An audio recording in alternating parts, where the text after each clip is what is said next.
para diva, ketemu lagi dengan gue Sari terus sama dayang-dayang gue ini. Sebenarnya kita lagi kunjungan, kebetulan Dayang itu gender neutral ya? Ini posisi bertamu ini sebenarnya nih. Cuman Ya udah minum dulu.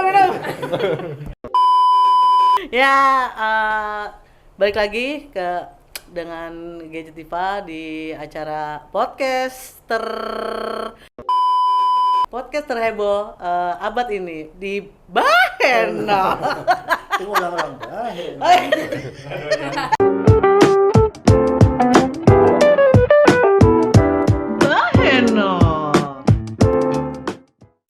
Kali ini kita ngebahas fenomena yang lagi jadi pembicaraan beberapa bulan terakhir, yaitu di dunia e-commerce ya.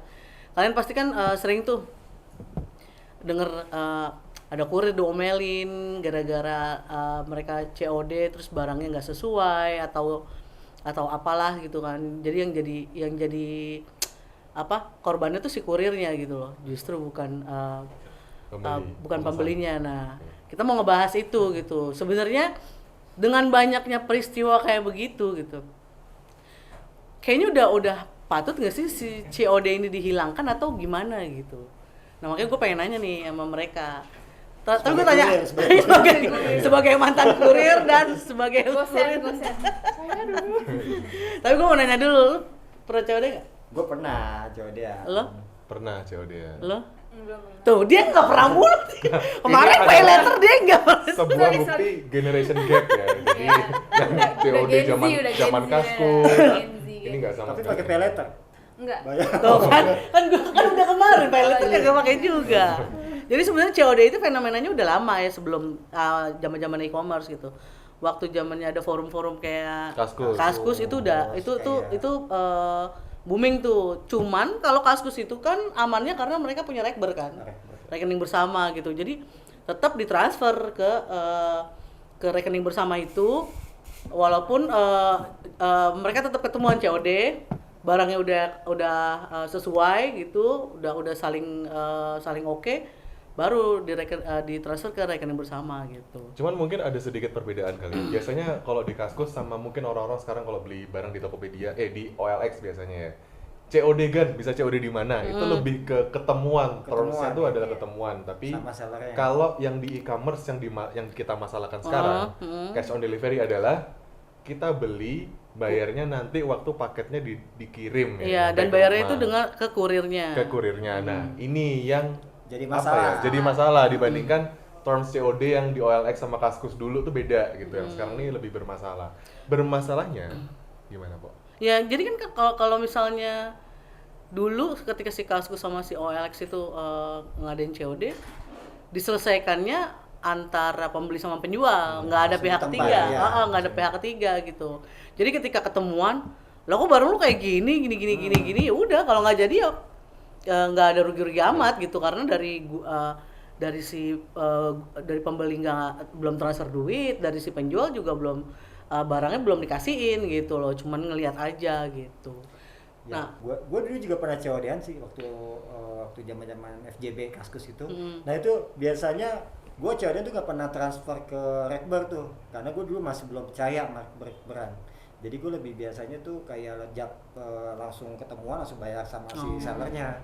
Gue lebih kalau gue dulu pernah dapat jual handphone door price ya. Biasa tuh ngelipet. Lumrah. Kagak, jadi gue waktu itu pernah ngejual COD-an terus dia ngasih cash ke gue. Pas gue belanjain itu duit ternyata palsu, 2 juta 2 jutanya. Gue beneran, gue ketahuannya tuh pas gue lagi belanja ke Alfa. Bu, ini duitnya palsu. Pas gue cek semuanya itu palsu. Anjir, gue bilang. Untungnya yang beli orang deket gue. Jadi ternyata dia abis jual juga, COD-an juga, ketemuan, ditransfer duitnya sama si orang itu. Jadi dia jual barang, terus ketemuan langsung bayar. Beli. Nah, abis dia jual, udah dapat duitnya, dia beli handphone gua gitu. Jadi duit dari orang itu dikasih ke gue. Oh, oke. Jadi problemnya COD yang zaman dulu sama zaman sekarang tuh beda ya? Beda Zaman ternyata. dulu kan lebih kayak yang di berita itu rame-rame itu kayak Ketemu langsung. beli, maksudnya yang sekarang kan beli kurirnya datang, terus tiba-tiba si pembelinya tuh ngebuka ternyata barangnya nggak sesuai, nggak mau dibayar. Iya. Nah itu kan problemnya gitu, akhirnya kan si kurir itu yang kena. Nah kalau zaman dulu tuh problemnya ya kayak gitu-gitu tuh. Berarti ada kemungkinan yang nakal tuh si penjualnya dong berarti. Ya bisa jadi sih kayak ada, karena gini ya, yang gue tahu kadang-kadang itu ada juga si pembeli itu yang nggak maksudnya kagak apa sih Nggak baca deskripsi. keterangan. Nggak baca deskripsi. deskripsi produk segala macam, dia beli aja, tiba-tiba barang itu nggak sesuai gambaran dia. Misalkan dia mau beli koper gitu kan, ternyata yang keluar itu malah miniatur koper gitu kan. Misalkan gitu, iya, dia nggak iya, terima iya. gitu misalnya kayak gitu. Jadi kebanyakan sih ya itu, karena kan juga gini ya, mungkin udah rahasia umum ya, orang-orang kita itu kadang-kadang tuh, ini gua balik lagi ya, bukan menyalahin ini, cuman memang problemnya di e-commerce kita itu, seller itu, bukan seller, mungkin di balik selain seller yang nggak amanah ya, misalnya mungkin ada aja kan oknum seller tuh yang nggak amanah, juga dari sisi pembeli itu ada yang malas baca. Ya, kadang-kadang gue juga suka heran gitu kan, ada tuh forum-forum e-commerce kan, padahal tuh harga tuh udah ditulis gede apa tahu gitu, tetap aja orang nanya ini harganya berapa gitu kan. Terus juga ada yang Itu udah jadi penyakit dari zaman dulu sih. misalkan jual casing iPhone harga 10.000, begitu barang terima dia ngamuk kasih bintang 1 karena mana nih kok casing bukan iPhone. Lah lo kalau kira iPhone 10.000 gitu kan, maksudnya dari situ aja logikanya tuh udah gak jalan kan. Maksudnya lu kok gak baca itu casing gitu, padahal jelas di apa deskripsi produk atau di nama produk tuh udah jelas gitu. Tapi kadang-kadang juga ada seller tuh yang ngakal-ngakalin tuh, yang bikin apa ternyata tuh di belakang apa gitu. Nah, kan ada juga itu yang kadang kayak gitu. Gue suka kesel tuh kalau yang nipu-nipu kayak Ya, gitu jadi dari itu juga promonya. kayak mengakali. Udah paham nih orang kebanyakan orang Indonesia itu pembelinya tuh nggak merhatiin gaya, jadi nggak teliti Iya. dan langsung itu akhirnya banyak juga. Tapi kalau dari lu Nat, lu kenapa nggak pernah mau COD? Karena kalau COD tuh pertama kan ribet aja ya. Kita kan harus megang duit gitu loh. Karena kan suka nggak ada cash, terus jadinya lebih enak juga kalau dari transfer kan, langsung aja gitu transfer. Walaupun kan kalau misalnya pembayaran pakai transfer juga kan kadang barang yang kita dapat kan juga suka nggak sesuai juga kan. Jadi kayak ya udah lebih ke kayak gitu sih. Jadi mendingan lo nggak pakai mending nggak usah pakai COD. Ribet ya. Tapi gue kadang suka kesel sih kalau misalnya ya, kayak di rumah gue gitu ya, anak gue COD-an gitu, terus misalnya atau laki gue COD-an gitu, dan mereka tuh nggak ada di rumah, yang nerima gue, yang bayar siapa? Iya. Yang bayar siapa jadinya? Tuh, Gue kan, dong. Ini emang disengaja seperti gue itu juga ya. Kayaknya Sebuah skenario ya. sengaja itu anak gue sengaja kayaknya. gue juga punya pengalaman yang mungkin kurang lebih sama, tapi gue mau ngirimin barang ke nyokap gue di Bogor gitu, gue kirimin. Jadi gue mungkin nggak teliti atau apa tuh, gue belinya ternyata pilihnya COD. Ini nyokap gue udah bayar akhirnya. Nyokap gue bingung ya, kok gue udah bayar gitu. Tadinya lu mau ngasih hadiah ya. Malah jadi dibayar gitu kan. Jadi gue tuh yang kayak dia, nyokap tuh nelfon, iya ada orang tiba-tiba ngasih ini, kok mama disuruh bayar gini. Itu dan gue kan belum maksudnya masih belum iya belum nih kayak apa, tiba gue sama kurir itu gue marahin, lo kok ibu saya suruh bayar gini-gini, nggak ada bayar gini-gini. Ngapa aja, soalnya kalau yang catat ini COD gitu. Tapi gue jadi kalau gue mikir ya, kalau kemarin ada peristiwa-peristiwa kayak gitu emang kesian juga gitu kan kurirnya gitu.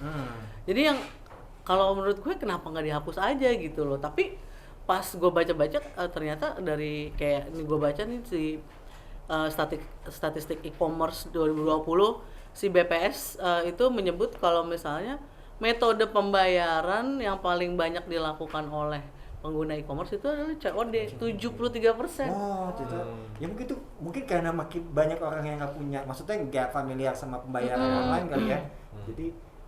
Jadi lebih banyak lebih suka kan berarti kayak di desa-desa gitu kan. Oh iya, Ya Dimana mereka tuh punya banyak uang cash, terus Iya. kayak mau belanja, terus udahlah nih cashnya ada di sini, COD Iya. aja gitu. Karena ya mungkin berarti benar karena financial exclusionnya itu. Jadi memang ada beberapa wilayah yang belum kena kayak bank digital gitu Iya, lah iya. maksudnya, atau punya rekening bank lah gitu.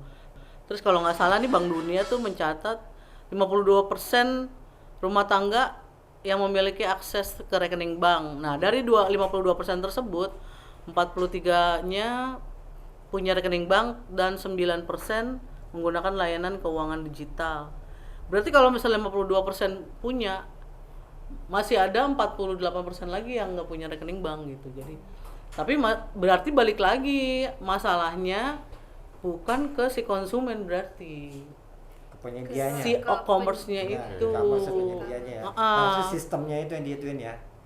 Sistemnya maksudnya bukan sistem juga sih. Apa harus lebih gencar kali ya edukasi ya?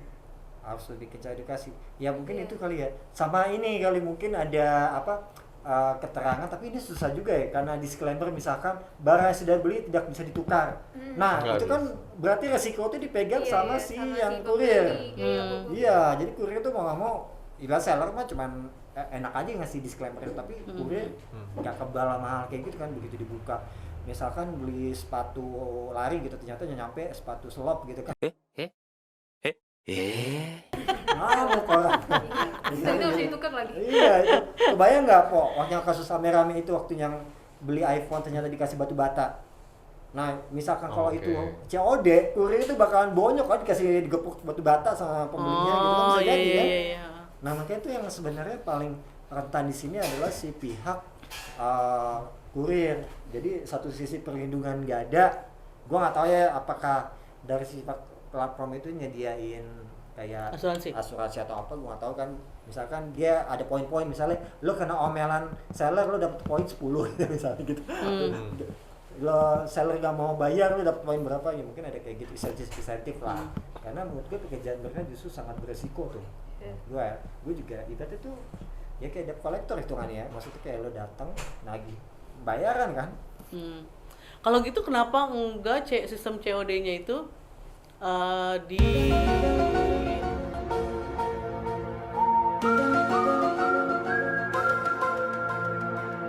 apa di Kok ada paket? ini lagi. Iya mas. Sini mas. Kok YouTube gue kita ini jangan-jangan udah Ini silver play button. Super play Ini apa nih? Hah? COD apa enggak nih? COD po. Kalau COD gue balikin nih. Nggak mau gue lempar nih. Oh ya sekarang ada yang jual juga silver play button. Oh iya emang. Silver play button. Jadi Lu nggak beli beli ya? kan? Lu beli ya? Beli silver play button ya? Beli yang gold apa sekalian? Iya, buat sekalian. Enggak, tadi balik ke Ada cash nggak? Jangan lu ada kembaliannya enggak? Duit Jangan gue keluar dari salah. sini, jangan keluar dari sini. Maaf ya, gue nggak mau COD-COD-an gitu. Soalnya kalau misalnya gue COD, terus gue cuma belanja 50.000, sisanya gue kasih ke lu 50.000-nya. Kan saya balik lagi gimana, Po? Maaf ya mas, ya nggak dulu. Iya, udah pulang. Rame enggak dulu. Nggak dulu mas. Nggak dulu mas. Enggak dulu Pak ya. Besok jangan COD ya. Kasihan kurirnya. Siap. Libur, Pak. Iya, tadi balik lagi. Kenapa enggak metode COD-nya itu dibuka di wilayah yang terbatas saja gitu loh. Kayak misalnya di kota besar di Jakarta gitu kan, itu nggak perlu COD kalau menurut gue. Terus di kota-kota besar yang emang udah sering ada inklusi maksudnya orang-orang udah pakai rekening digital apa segala Ada macam teknologi gitu. lah Nah COD-nya itu dibuka di wilayah-wilayah yang emang kayak pedesa lah ya. desa-desa gitu. gua rasa sih orang-orang e-commerce juga, maksudnya internal e-commerce juga tahu lah mereka daerah-daerah mana tuh yang biasanya pakai COD. biasanya pakai COD, udah dibukanya di situ aja gitu. Kalau terus udah gitu kayak kemarin tuh edukasi yang COD itu yang pakai tukul emang itu berhasil kan emang.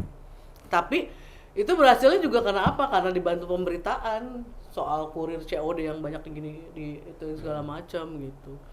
Jadi kalau menurut gue dari sisi e-commerce-nya itu kurang upayanya untuk apa ya, melindungi si kurirnya itu sendiri. Karena dengan adanya iklan Shopee COD itu ya positifnya orang-orang jadi tahu oh ternyata bisa bayar COD, tapi takutnya tuh buat yang iseng-iseng itu ya. Iya.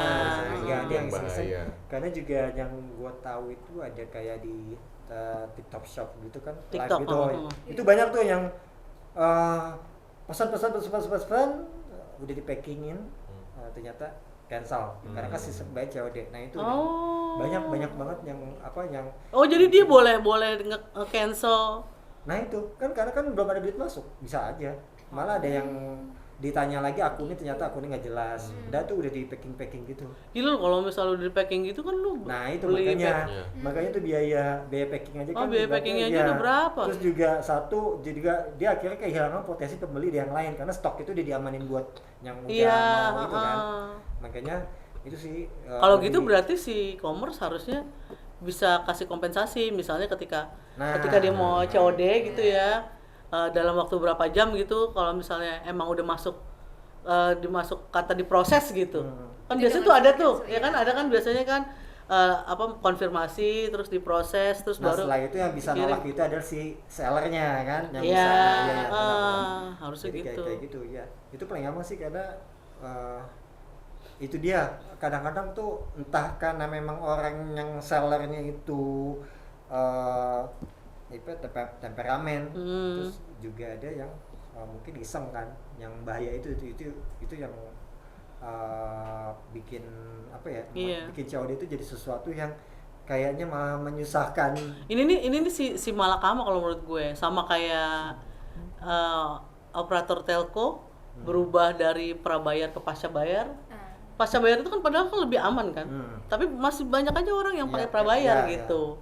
Padahal prabayar itu kan sering bisa disalahgunain gitu.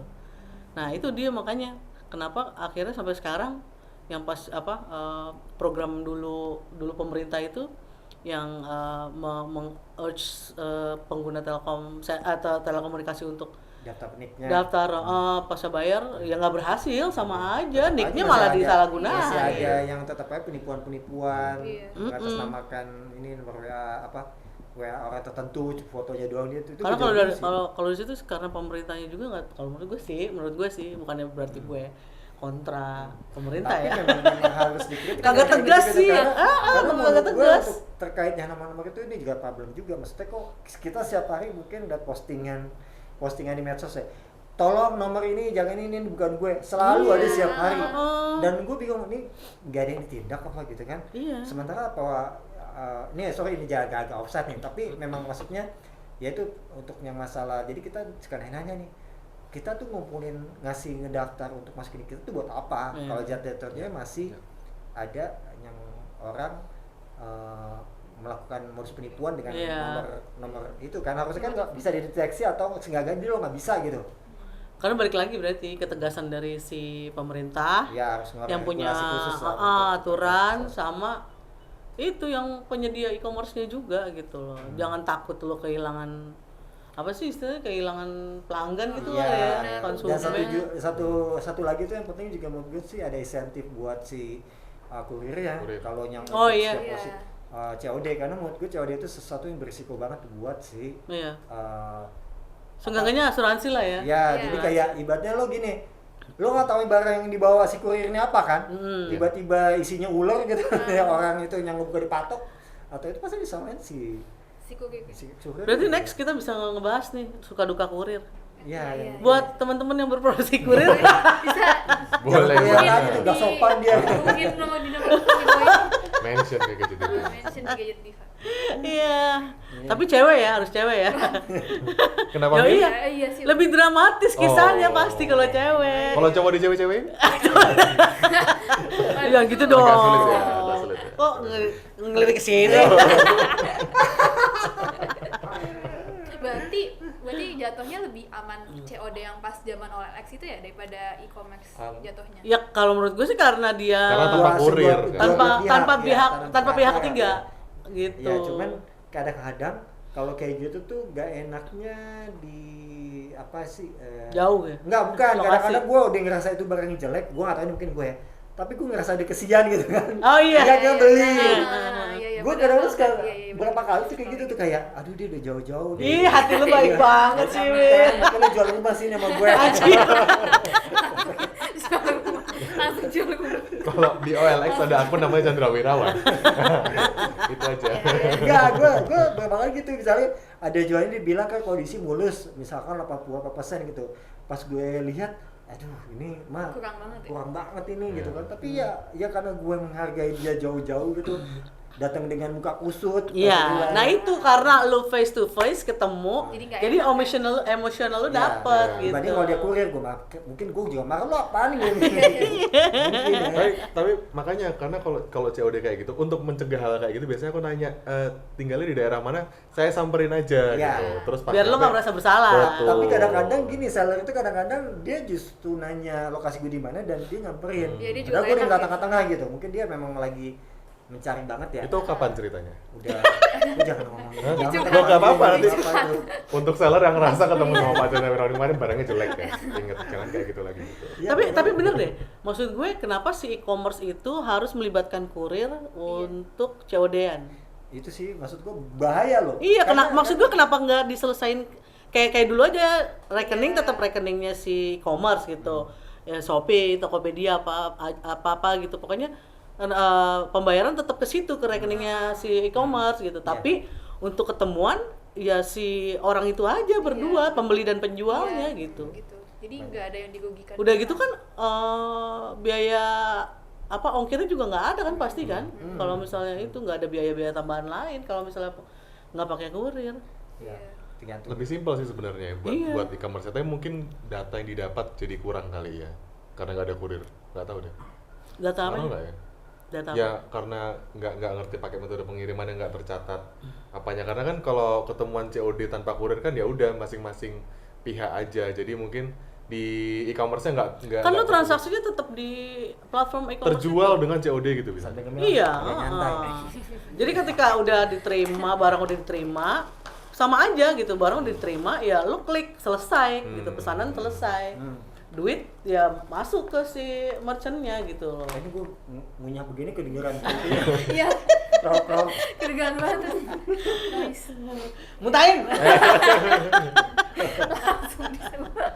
Nah gimana kalau buat mencegah COD ini, akun yang daftar di e-commerce apakah harus verifikasi selfie KTP gitu gimana, Bo? Lah Bisa enggak, Bisa ya? enggak usah. Maksud gue, Jadi kayak- lu tetap Tetap bisa menipu ya soalnya, walaupun kayak tetap gitu dengan pun ya. merchant yang ada aja gitu loh. Dengan misalnya gue punya akun merchant di ini, terus gue mau jual barang dengan cara COD, terus lu beli gitu kan. Kan lu juga punya akun di e-commerce itu kan. Jadi gue udah tahu, oh ini alamatnya di sini gitu loh. Terus misalnya merchant gue udah verified gitu kan. Nah, itu dari situ aja. Yang penting gue sama dia ketemuan COD-nya gitu loh. Jadi gue nggak usah pakai kurir lagi gitu. Kalau udah kelar, lo udah terima, lo tinggal klik selesaikan pesanan. Jadi otomatis si e-commerce bakal bayar ke gue langsung. Nah itu takutnya mungkin kayak kita udah terima barang, aku udah terima barang nih. Ya udah ngapain aku pencet tombol selesaikan pesanan kalau aku sudah menerima gitu. Ya itu balik lagi, ada buktinya. Jadi misalnya foto gitu kan. Tinggal foto aja lo. Sama foto kayak di sama- Tokopedia kalau kita nggak confirm ada batas waktunya gitu. Iya, gitu. Tinggal gitu aja. Toh juga kan lu udah bayar misalnya ke situ gitu. Jadi nggak usah pakai kuek-kuek lagi kan. Nggak usah, maksud gue. Jadi sistemnya kalau emang bisa kayak si Kaskus gitu pakai rekening bersama ya udah. Rekeningnya pakai rekeningnya si platform e-commerce itu gitu. Lagian yang bikin gua sekarang ada suka ini ya, gue suka mikir gitu. Misalkan ada barang harganya tuh yang nggak genap gitu, ganjil atau apa, yang butuh kembalian. Nah itu kembaliannya tuh kurir ya berarti yang nyari. Iyalah. Nah itu tuh, itu kayak gitu. adalah Itu kasihan permasalahan. banget sih. Beberapa tahun lalu zaman Xiaomi Redmi 5A tuh harganya 980.000 kalau nggak salah. Terus kebetulan agak gacha ya, aku sering dapat gitu kan. COD opsinya. Pakai uangnya 1 juta. Kurirnya nggak ada. Kembaliannya gimana? Nah itu Udah. ya. 20.000, 20.000. Either lo sedekah sama si kurir. Apa lo nyuruh tega? Wah, masih Saya mau 20.000. Nggak mau. Gimana? Kalau ke dekat 80 km nyari kembalian gitu. Ya itu sih juga masalah COD sih. Tapi kalau 980.000 mah masih bisa 20.000-an. Iya, cuma Tapi kalau misalnya lu udah bayar 999.200 gimana? Kembaliannya berapa lo?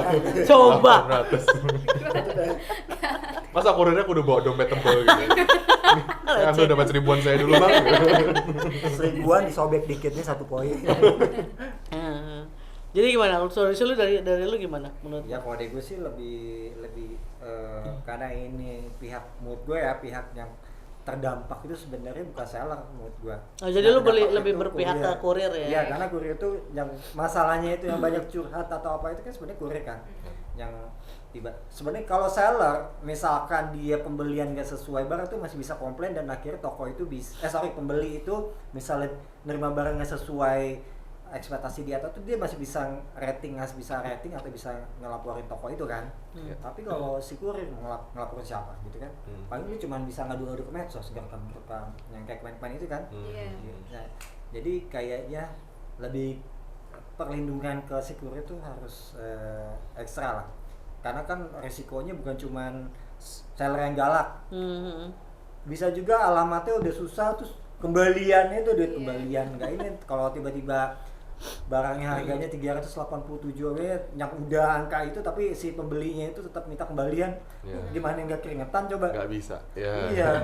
Tapi handphone sekarang kan gitu kan, 999.999 tuh kan. Kembalikin Rp1 gimana coba itu? Pakai OVO. Kayak hal kayak gitu jadi masih dipikirin lagi gitu kan. Iya, kurirnya. Ya kurir lebih ke. Berarti lo lebih berpihak ke kurir lah. Jadi ada proteksi buat kurir ya, sebentar. Lu Nat apa Nat? Aku sih tadi yang kayak bahasa gitu, yang kayak yang kayak Kaskus waktu dulu itu. Jadi mereka juga cuma jadi perantara aja buat bayar, bukan. Jadi opsi COD-nya tidak melibatkan kurir. Tidak melibatkan kurir, jadi langsung mereka aja ketemu gitu. Oke. Lo Pras? Sama kalau di OLX ya udah tetap kan. Cuman kalau di platform e-commerce lain yang COD-nya melibatkan kurir mungkin opsinya ya udah dihapus aja kalau memang mereka tidak bisa memberikan solusi yang ada benefitnya, dihapus aja toh sebagai kaum cashless ya, tidak punya uang maksudnya. Cashless. Tidak punya uang. No cash Secara literal ya nggak punya uang. Paling dia dipetain aja pedagang sehari tadi yang untuk daerah kabupaten atau yang nggak terjangkau, misalnya desa atau apa. Daerah mana yang COD-nya paling banyak dan yang nilai kesuksesan COD-nya paling tinggi. Iya, jadi jangan sampai udah jauh, udah gini-gini akhirnya nggak mau bayar, itu kan juga resiko juga sih. Tapi apakah kurirnya itu? Ya pokoknya mesti ada riset yang ini banget lah, yang dalam banget buat bahwa ya ini kita boleh ngadain COD di daerah sini atau enggak gitu. Karena maksudnya COD ini sebenarnya tujuannya kan memang mempermudah gitu kan. Tapi buat di era yang kayak sekarang sebenarnya itu agak gak relevan sih menurut gue gitu. Gue sendiri gue gak suka COD. Ya itu karena, juga gue mau bilang gitu. Iya, karena gue takutnya tiba-tiba datang gue nggak megang duit kan. Di final remarks gue gue juga mau bilang gitu, maksud gue udah lo nggak usah pakai COD ya kan, apalagi sekarang zamannya digital gitu. Kalau misalnya mau mensukseskan cashless society kayak yang dulu sering dicanangkan, apalagi dengan adanya apa tuh kan gerakan apa namanya, ekonomi digital segala macam gitu ya udah gitu loh. Berarti si pemerintah harus mulai menggalakkan financial inclusion itu, terus kerjasama sama si startup fintech ya kan. Startup fintech tuh suruh masuk ke pedalaman itu, jangan main di kota doang gitu. Startup fintech buat apaan lu main di kota doang kalau misalnya emang UMKM lah di kota, segala macam di kota gitu. Kenapa gitu? Sedangkan di pelosok itu lebih banyak lagi yang butuh gitu. Yang di kota tuh udah nggak butuh lagi kalau menurut gue gitu. Tambah kerjasama lagi sama e-commerce itu untuk mengedukasi bukan mengedukasi memarahkan COD-nya, tapi mengedukasi untuk menggunakan cashless. Kalau pakai kalau pakai metode pembayaran digital tuh aman gitu. Iya. Karena kan sebagian dari mereka kan takut kan. Nah, sebenarnya. Tapi ini juga nih kesiapan dari si operator telco juga sih. Kan pedalaman gitu kadang-kadang nggak ada sinyal kok. Iya. Intinya pemerintah tuh harus tegas dan menggalakkan semua pihak lah istilahnya gitu loh. Karena balik lagi tadi tujuan visi misinya itu adalah ekonomi digital gitu. Gimana kalau misalnya lo menggalakkan cashless society itu Iya, lagi pakai gitu. cashless Jangan lagi udahlah pokoknya Ya. semua fintech startup Ya. banyak kok, suruh aja mereka masih dibagi-bagi gitu wilayahnya. Ya. Nih misalnya si Credival di sini loh gitu di daerah pelosok ini gitu. Terus apalah ini di fintech mana gitu di daerah Justru itu ya, justru yang kita takutin COD itu malah bikin orang malas untuk go cashless gitu kan. Karena COD dimainin COD ya bener, nggak ada dorongan orang untuk cashless gitu kan. Sekarang kan kayak gue juga ibaratnya kenapa gue sangat lebih mungkin ya pengguna yang udah biasa udah kebentuk cashless society ya. Itu mungkin juga diawali dari kebiasaan dipaksa gitu kan. Kita apa-apa harus bayar cashless ke mall ini cashless. Ya mungkin dipancing-pancing pakai cashback segala macam. Tapi lama-lama kebiasaan kan kita. Gitu kan. kayak itu ya, kayak beli bensin pakai aplikasi kan. Harusnya wifi itu ada di SPBU ya. Biar anak jaksel nongkrong di SPBU. Nongkrong di situ. Nongkrong sambil ngerokok ya. SPBU. Ada yang bawa laptop, Apa nggak meledak gitu ya? Jangan ditiru jangan. Ya udah kalau gitu demikian bahas teknologi kita kali ini Bahenol. Ulang. Oh lagi. Goyangan kurang. Paketnya masih ada. Oke, oh masih ada tukang paketnya. Jangan-jangan lumutan dia di luar. Dia kalau dibayar, Numpang wifi sama dibayar paketnya. main nongkrongin Pak. Ya, itu diskusi kita kali ini. Sampai ketemu di Bahenol berikutnya. Sampai ketemu teman-teman. Bye-bye.